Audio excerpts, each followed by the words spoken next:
1. Early societies. From the beginning of time, writing and city life.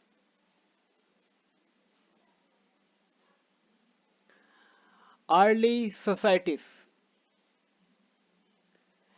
In this section, we will read about two themes relating to early societies. The first is about the beginnings of human existence. From the remote past, millions of years ago, you will learn how humans first emerged in Africa and how archaeologists have studied these early phases of history from remains of bones and stone tools. Archaeologists have made attempts to reconstruct the lives of early people to find out about the shelters in which they lived, the food they ate by gathering plant produce and hunting animals, and the ways in which they expressed themselves. Other important developments include the use of fire and of language. And finally, you will see whether the lives of people who live by hunting and gathering today can help us to understand the past. The second theme deals with some of the earliest cities, those of Mesopotamia, present-day Iraq. These cities developed around temples and were centers of long-distance trade. Archaeological evidence, remains of old settlements, and an abundance of written materials are used to reconstruct the lives of the different people who lived there. Craftspeople, scribes, laborers, priests, kings, and queens. You will notice how pastoral people played an important role in some of these towns. A question to think about is whether the many activities that went on in cities would have been possible if writing had not developed.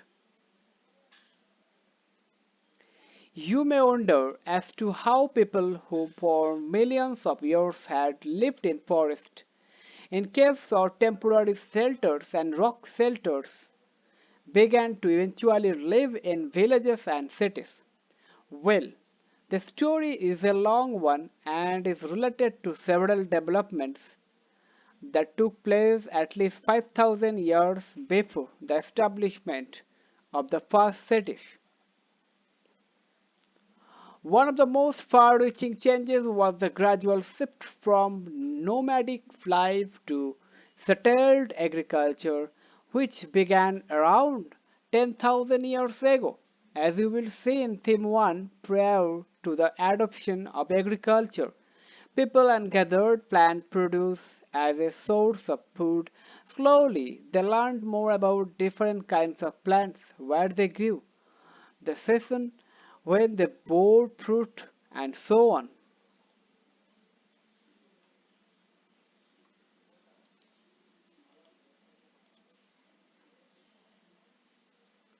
From this, they learned to grow plants in West Asia. Wheat and barley, peas, and various kinds of pulses were grown. In East and Southeast Asia, the crops that grew easily were millet and rice. Millet was also grown in Africa.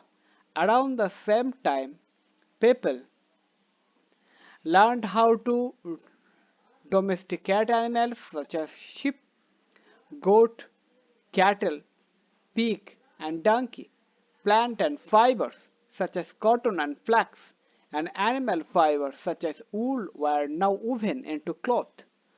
Somewhat later, about 5,000 years ago, domesticated animals such as cattle and donkey were harnessed to plows and carts. These developments led to other changes as well. When people grew crops, they had to stay in the same place till the crops ripened. So, Settled life became more common, and with that, people built more permanent structure in which to live.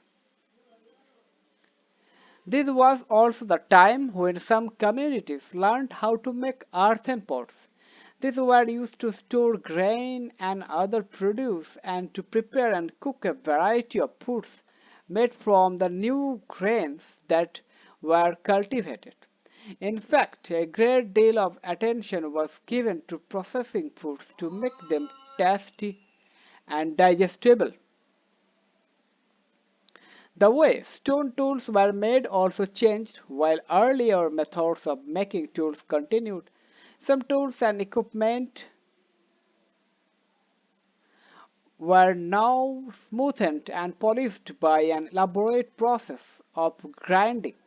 New equipment included mortars and pesters for processing and grinding grain, as well as stone axes and hoe, which we were used to clear land for cultivation as well as for digging the earth to show seeds.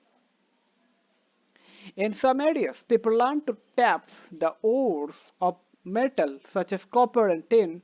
Sometimes copper ores was collected and used for their distinctive bluish-green color. This prepared the way for the more extensive use of metal for jewelry and for tools subsequently. There was also a growing familiarity with other kinds of produce from distant land, and since this includes wood, stones, including precious and semi-precious stones, metals and shells, and obsidian, hardened volcanic lava, clearly people were going from place to place, carrying goods and ideas with them. With increasing trade, the growth of village and town, and the movement of people in place of the small communities of early people, there now grew small states. While these changes took place slowly over several thousand years, the pace quickened with the growth of the first cities. Also, the changes had far-reaching consequences. Some scholars have described this as a revolution, as the lives of people were probably transformed beyond recognition. Look out for continuities and changes as you explore these two contrasting themes in early history. Remember too that we have selected only some examples of early societies for detailed study. There were other kinds of early societies including farming communities and pastoral peoples, and there were other peoples who were hunter-gatherers as well as city dwellers apart from the examples selected.